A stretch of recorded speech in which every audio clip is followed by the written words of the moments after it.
First of all, I think I encourage people to do it because it's work that can have an impact. You can actually make a difference in people's lives and help people. And a lot of journalism, we expose a problem, but it might not have as much impact. My first piece of advice is to be very careful for the victims so that you don't re-exploit them. Don't confront them, don't get in their faces. People should be able to tell their stories when they're ready.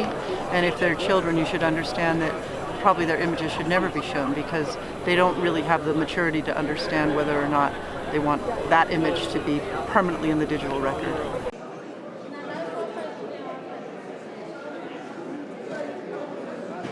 So our team of journalists, in this situation there was not hundreds, but actually ended up a couple thousand victims of human trafficking as fishermen on boats at sea.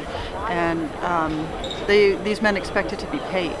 And so when you're waiting to be paid, you don't necessarily see yourself as a victim of human trafficking, but because there were so many of them, they had kind of a collective story to tell, and they spoke between themselves and began saying to us, yes, I was enslaved.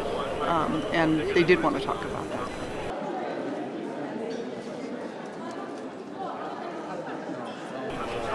No, I'm very, very careful about my safety, and so I don't get into situations where I feel like I might be in danger. Again, I'm very careful, and so I don't find myself in situations which could be in danger. I was concerned about my colleagues' danger, but they too are taking precautions.